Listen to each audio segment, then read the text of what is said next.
We spend so much of our time with our flocks in the daylight. We're out there at sunrise, throwing scratch grains and filling waterers, collecting warm eggs from the nest boxes, watching the hens dust bathe in the afternoon sun, and listening to the rooster crow his dominance over the barnyard. We think we know our birds. We think we understand their world. But when the sun drops below the horizon and the coop doors slide shut for the night, an entirely different reality unfolds. A secret world that most chicken keepers, even experienced ones, have never actually witnessed. Tonight, we're going to pull back the curtain on that hidden world. I'm going to show you what really happens to your birds after dark, the biology, the behavior, the dangers, and the quiet, ancient rhythms that take over when the light fades. Because understanding the nighttime life of your flock is not just fascinating, it is essential to keeping them safe, healthy, and productive. Let's step into the dark. The transition begins at dusk. As the light starts to fail, your chickens undergo a profound behavioral shift. In the wild, the red jungle fowl, the ancestor of every domestic chicken, would begin moving toward the safety of the trees as the sun sank low. This is an instinct millions of years old, and it is alive and well in your backyard hens. You've seen it. The birds start moving toward the coop. They become quieter, more deliberate. The frantic scratching and pecking of the day gives way to a slow, thoughtful procession. This is the first stage of the roosting ritual. Roosting is not just about sleep. It is a critical survival mechanism. A chicken's natural defense against predators is flight, but at night, when vision is reduced to almost nothing, flight is not an option. Instead, they seek elevation. In the wild, a jumble fowl would fly up into the branches of a tree, high above the reach of ground predators. Your coop's roosting bars replicate this ancient safety strategy. The chickens jostle for position, and this is where the pecking order reveals itself most clearly. The dominant hens claim the highest, most central spots on the roost. The subordinate birds are pushed to the edges, lower, more exposed. This hierarchy is not casual. It is a life and death calculation written into their DNA. The birds at the top are safest from a reaching paw or a slithering snake. The birds at the bottom are taking a calculated risk. Once settled, a remarkable physiological change begins. A chicken does not simply close its eyes and drift off the way we do. They enter a state of unihemispheric slow-wave sleep. This means that one half of their brain sleeps, while the other half remains awake and alert. The sleeping half rests deeply. The waking half keeps one eye open, literally scanning for danger. The open eye faces outwards from the flock, watching for the shadow of an owl, the silhouette of a raccoon, the subtle movement of a rat. The closed eye faces inward toward the safety of the flock. Throughout the night, the birds will periodically switch which half of the brain is resting, ensuring that a full watch is maintained at all times. This is why a chicken that is sleeping alone, without the protection of a flock, is under tremendous stress. Half of her brain is always on guard, never fully resting because there is no other bird to share the watch. Inside the coop, the darkness triggers a cascade of hormonal activity that directly impacts the health of your birds and the quality of your eggs. The pineal gland, buried deep in the chicken's brain, senses the absence of light and begins secreting melatonin. Melatonin is the master sleep hormone, but in chickens, it does far more than induce drowsiness. It regulates the immune system, boosting the production of T cells and natural killer cells that fight off infection. A chicken that gets consistent, uninterrupted darkness has a measurably stronger immune response than a bird subjected to light pollution or a coop that never fully darkens. Melatonin also plays a crucial role in the reproductive cycle. It is the counterbalance to the light-sensitive hormones that drive egg production. During the day, light stimulates the pituitary gland to release follicle-stimulating hormone and luteinizing hormone, which trigger ovulation. At night, darkness and melatonin allow the reproductive system to rest and reset. If a hen is exposed to light all night long, from a security light, from a nearby street lamp, from a heat lamp left on continuously, her hormonal balance is disrupted. She may lay more eggs in the short term, but at the cost of long-term reproductive health, increased risk of ovarian cancer, and a shortened productive lifespan. The darkness is not an inconvenience, it is a biological necessity. Now let's talk about the crop. During the day, your chickens spend hours filling their crop, that muscular pouch at the base of the neck, with food. The crop is not a stomach. It's a storage chamber, a pre-digestive holding tank. At night, while the bird sleeps, the crop slowly empties its contents into the proventriculus, the true stomach, where digestion begins in earnest. This is why it is so critical that your birds go to roost with a full crop. A chicken that goes to bed hungry will have nothing to digest through the long night. Her metabolism, which runs hot and fast, will be forced to draw on stored energy reserves, and a bird that burns through its reserves night after night will lose weight, drop in egg production, This is also and become why the vulnerable quality to of the illness. evening feed matters so much. A handful of scratch grains before bed provides quick energy, but it is digested rapidly. A more sustaining evening meal includes a bit of whole grain, some black oil sunflower seeds for healthy fats, and access to free choice oyster shell or grit to keep the gizzard grinding. The slow release of nutrients through the night keeps the hen's body in anabolic repair mode, rebuilding muscle tissue, replenishing calcium stores, and forming the next day's egg yolk while the bird rests. Grit is particularly important in the nighttime digestive equation. Without grit in the gizzard, the tough fibrous plant matter and whole grains cannot be ground down. The food sits in the crop and the gizzard, fermenting instead of digesting. This can lead to sour crop, a fungal infection of the crop, or impacted crop, a physical blockage. Both are serious, sometimes fatal. Ensuring your birds have access to insoluble granite grit at all times allows the nighttime digestive machinery to work as it should.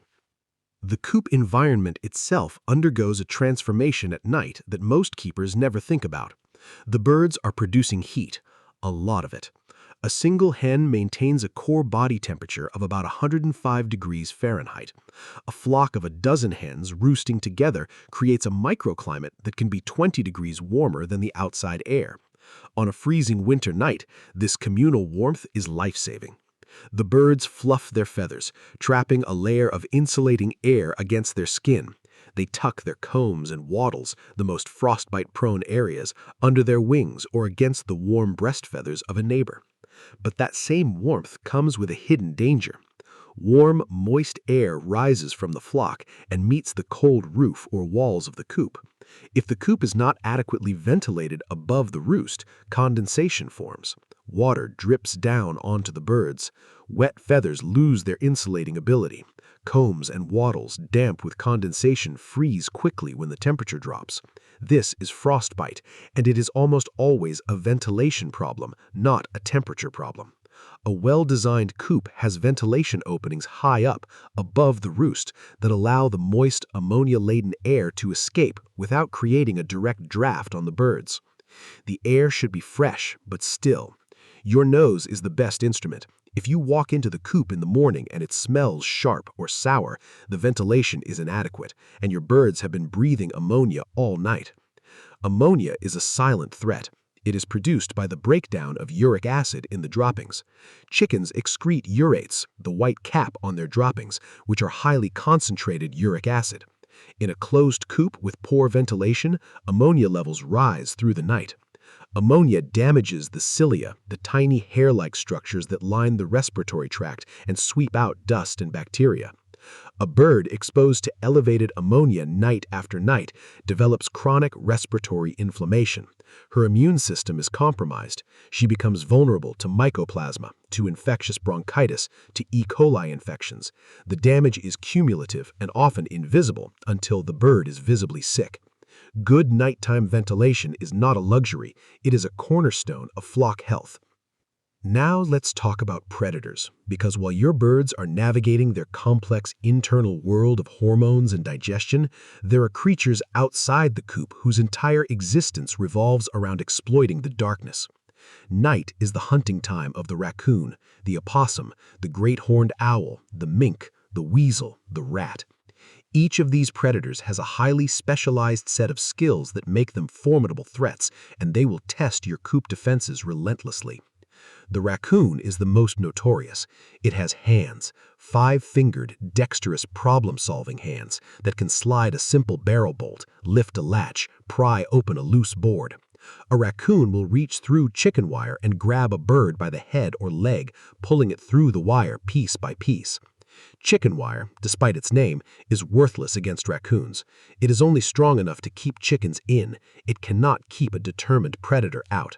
The only wire suitable for nighttime security is half-inch hardware cloth, securely stapled and screwed down, covering every opening, every vent, every window.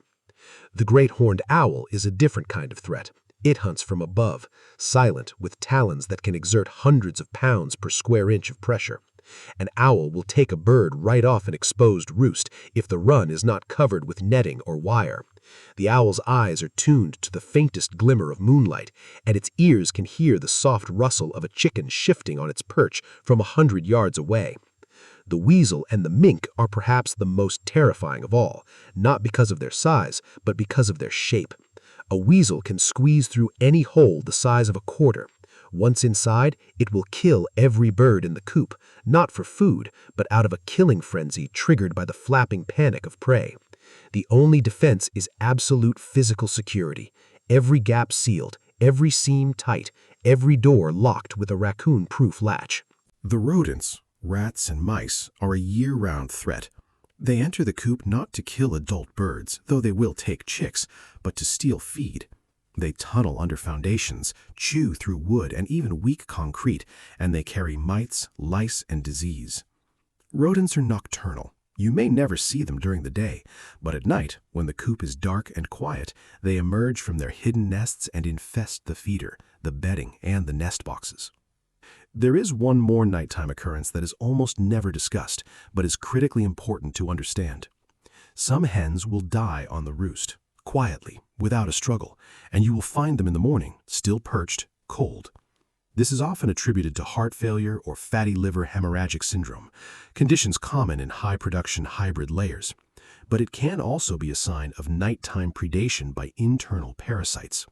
A heavy worm load, particularly of large roundworms or capillary worms, can cause slow, steady blood loss and nutritional depletion. The bird compensates during the day, eating heavily, but at night, when her metabolism slows and the parasites continue to feed, she slips into a state of shock and dies. Regular fecal testing and a strategic deworming protocol are essential to prevent this hidden nighttime killer.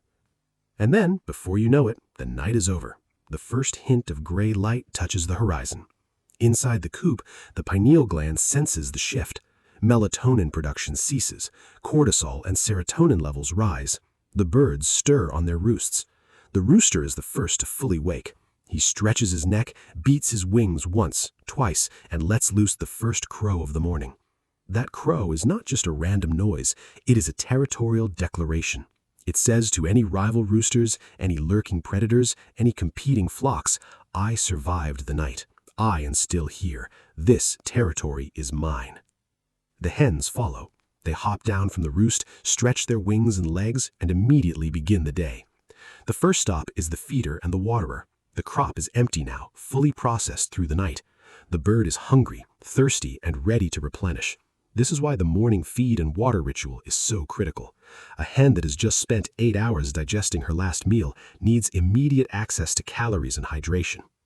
Delaying the morning feed by even an hour causes a stress spike that can ripple through the day's laying cycle. Within minutes of leaving the roost, the hens will defecate. The overnight dropping is large, firm, and capped with white urates. This dropping tells you a lot about the health of the bird. A normal overnight dropping is firm, brown or greenish, with a clean white cap. A dropping that is watery, bloody, or entirely white is a red flag. Pay attention to what the birds leave beneath the roost each morning. It is a daily health report, written in the bedding. The overnight cycle, from roosting ritual to hormonal cascade, from crop digestion to immune repair, from predator siege to dawn awakening, is the hidden half of your flock's life. When you understand it, you become a better keeper. You manage your coop differently. You ventilate properly. You secure the hardware cloth tightly. You feed a bit more thoughtfully in the evening, and you watch the morning droppings with a knowing eye. You realize that the quiet hours of darkness are not empty. They are alive with biology, with instinct, with danger, and with the quiet, stubborn work of staying alive until the sun rises again. So here's my challenge to you. Tonight, after dark, walk out to your coop. Don't turn on a light. Just stand there in the darkness for a few minutes and listen. Listen to the soft, sleepy clucks. Listen to the rustle of feathers as a bird shifts on the roost. Listen to the silence of the night and the vigilance it contains. And know that your flock, in their ancient wisdom, are doing exactly what their ancestors have done for millions of nights before. Thank you for spending this time with me on Herd to Harvest. If this glimpse into the nocturnal world of your birds gave you a new appreciation for the hidden rhythms of the flock, hit that thumbs up so other chicken keepers can discover the secrets of the night. If you are not subscribed yet, I would be honored to have you join our community of homesteaders who believe that the more we understand our animals, the better we can care for them.